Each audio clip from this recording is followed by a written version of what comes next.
So the electric potential, so what we learned was, no, if we use Q, no, if there's a certain charge Q and it is at a certain distance R, no, from a particular point, the potential at that particular point, no, with respect to the charge Q, no, is equals to this value, no? So K Q over R, no?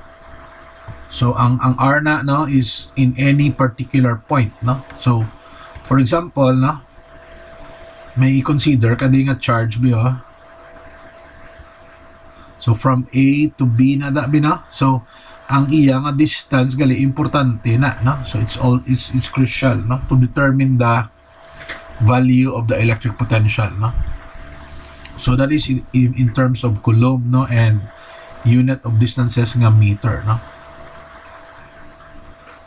So these are expression here, KQ1 over R. Aside sa V, no? So another equation for V is work over Q, no?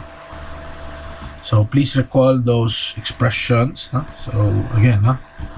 Our V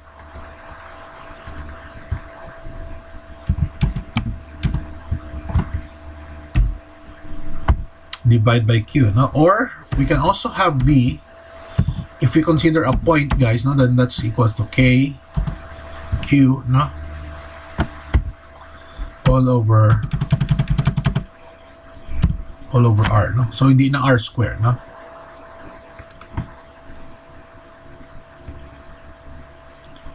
So you'll now have a work there, a value of volts, no? Now our work W is in terms of joule, Q is in terms of coulomb, and V is in terms of volts, no? So here are some sample problems which you can see in your book, no, in finding the electric potential. But I think, no, we will not really complicate our equations, and let's just recall these two summaries that I just wrote here, no, a while ago, no? So again, no, we need energy to be able to move charges, no, from one location to another, no? So the thing is, when you have delta V, then you call that, no, as potential difference, no?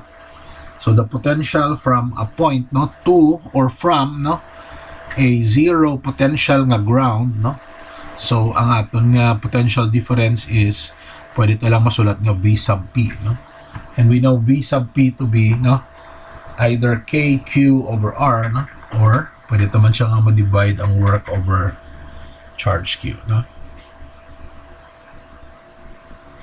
So here's our equation for electric potential, no? So kung may ara tayo i-deal nga electric potential, then what we have, no, is obviously, no, the product of the two charges that we are considering, no, divide by R, no, and, no, times K, no? And again, no, electrical potential, no, energy is in terms of joule, no?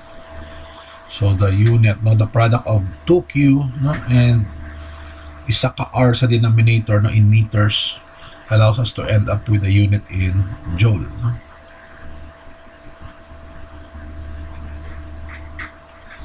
Now let's go into the concept of the electron volt, no? Let us say, no, we have an electron, no, in an electric field, no, between two parallel plates, no?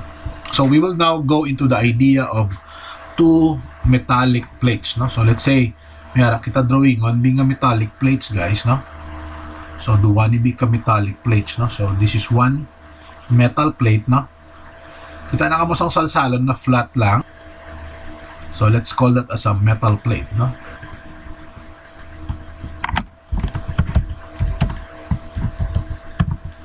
So if you have two of this, no, duwa ka metallic plates,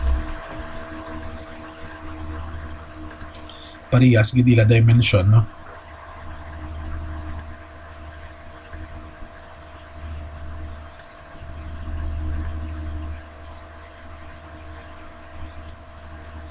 So manindua ka metallic plates nato, no?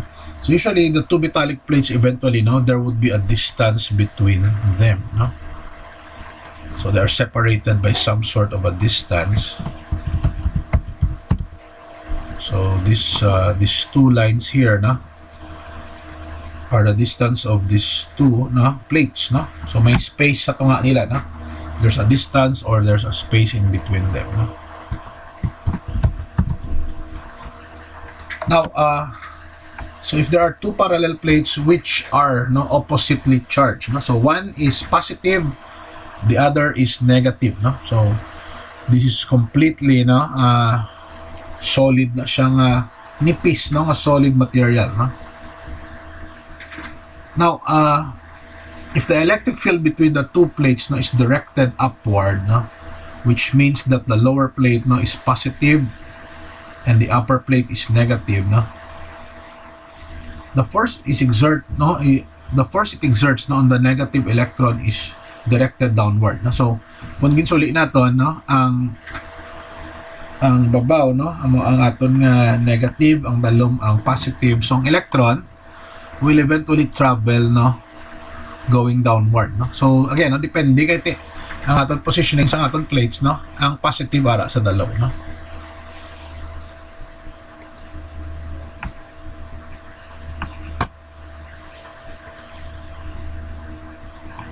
Okay, so again, what happens to our electron here, no?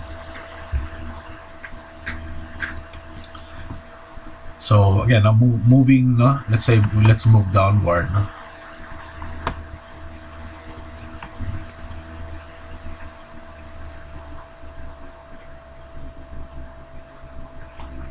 So again, the motion there of your electron, will eventually move from the top going downward. So again, if the positioning of these two plates are somehow ang isa is sa ara sa babaw, ang isa ara sa dalom, and then the lower potential is above, and therefore ang aton electron will now travel from the top going down, so therefore when this electron moves, then there is now what we call an electron volt, so an electron volt is a kinetic energy of this much, divided by the charge, which is also around that value. So therefore you will have 1 electron volt, when you divide energy divided by the charge C, so that will be roughly around 1 EV, so that's 1 electron volt, so again, the volt, again, the idea of the volt is that it causes the charge to be moved from one place to another, okay? So do you have an idea now what is a potential?